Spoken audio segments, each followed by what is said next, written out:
Yesterday we had the joy of hosting a regional diocesan event here.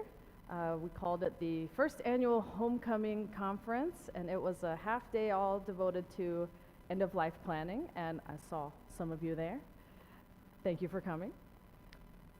We had over 50 people gathered from various Episcopal churches in our region to talk about various issues related to preparing for the end of life. And if you were there, you heard my introduction about how this kind of planning is a passion project of mine. I want to help people plan ahead so that whenever it is time for their heavenly homecoming, that they can take away as much of a burden from their families as possible and do a lot of stuff in advance so that when the time comes, their families can just focus on each other and focus on their memories.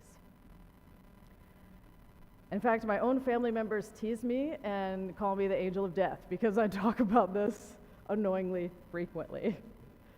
We could be having an innocuous conversation at a dinner party.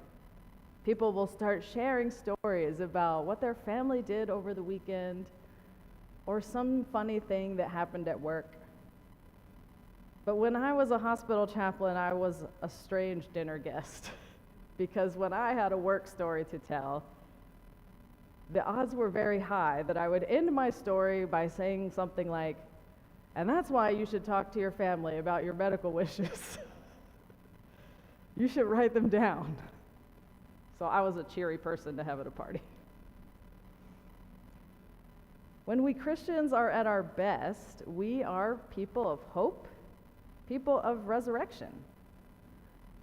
So sometimes we don't really want to talk about death. But you know who did not mind talking about the death or the end of the world even? Jesus.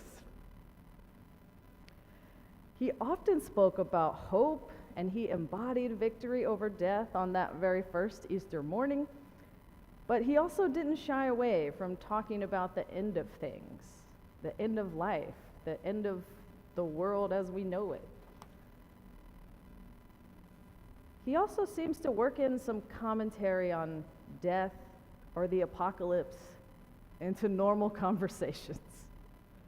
In today's gospel, Jesus is leaving the temple for the Mount of Olives after a day of preaching, telling parables, and calling people out, which are three of his favorite things to do.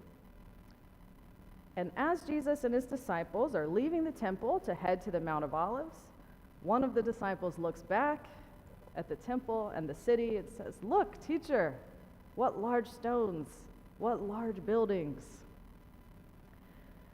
And Jesus, who was also a strange person to invite to a dinner party, says, "You see those great buildings? Not one stone will be left here on another. All of them will be thrown down." And that beautiful temple, that place that was the center of Jewish spiritual life, was destroyed by the Roman Empire around 70 AD. And the Gospel of Mark, which we just heard, was probably written right around that time or right afterwards. So if you're a contemporary reading the Gospel of Mark for the first time, right after it was written, the temple has literally just been destroyed. And so hearing Jesus' words might have been especially painful if you're reading them contemporarily. So the temple has already been destroyed. And if you're the disciples, and Jesus says this after you have just walked out of the beautiful building, you might think, what's that about? It sounds particularly ominous. And maybe his words, even 2,000 years later, might make us feel a little uneasy. See these great buildings. Not one stone will be left on another. All of them will crumble. These kinds of passages in the Bible are where Jesus or another prophetic voice talk about things that may happen in the future. They're called apocalyptic readings, which is just a fun word to say. An apocalyptic text isn't necessarily meant to be taken literally about what will exactly happen to bring about the end of the world or to show us the end of the world is coming, although many people have taken it that way. A few decades ago, the Left Behind series was very popular. The books and the movies came out eventually. So taking these apocalyptic texts and reading them literally and trying to imagine what would happen. But they're not always meant to be an actual prediction of the future, but rather a warning to change something or some sort of lesson to learn. In today's passage, the disciples asked Jesus, when's this going to happen? When is the temple going to be destroyed? And instead of saying when, Jesus warns them to be careful not to be jumping to conclusions or led astray by false prophets. And from where I'm sitting in November 2024 in Silverdale, Washington, and I hear these words, do you see these great buildings? Not one stone will be left on another, and all will be thrown down. I'm hearing Jesus cautioning us about our priorities. The temple was the center of Jewish life. And Jesus told them one day this is going to be gone. And so they would have to reform the center of Jewish life around something else. So I wonder, what are we Christians trying to build or worship these days that is going to fade away? What are the distractions that keep us from focusing on what really matters? I suspect the answer is probably a little different for each of us. We all have different lives, different things on our minds, different things that may distract us from what really matters. Take a moment and ponder about something that burdens you, something that takes up a lot of space in your mind, or a lot of time of your day. Is it something that Jesus would remind you will one day be gone? Is it something that might be similar to a temple that will one day crumble?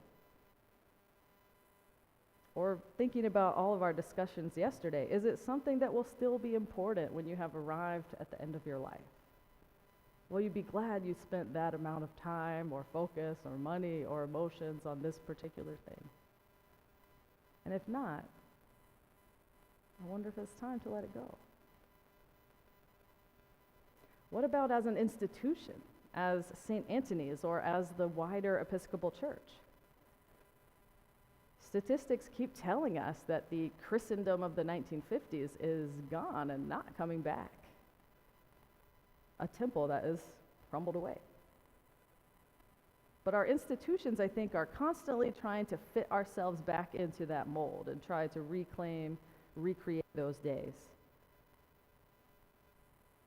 So I wonder if Jesus would look at some of our church institutions the way he looked at the temple.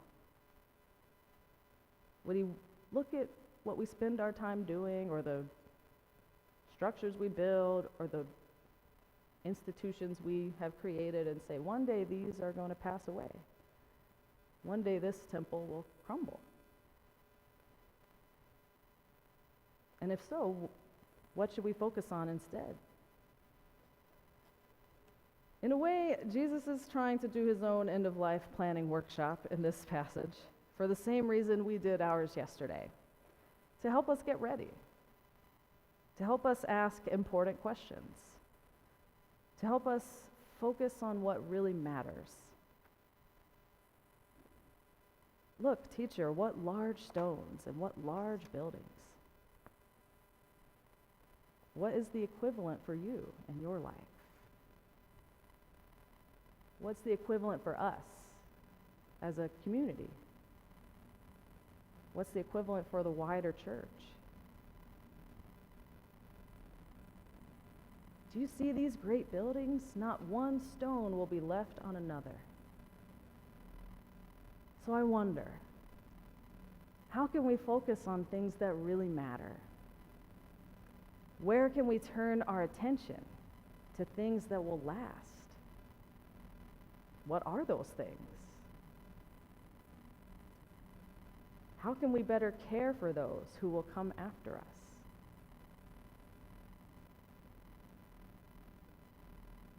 I'm not going to give you the answer because we have to figure it out together. Amen.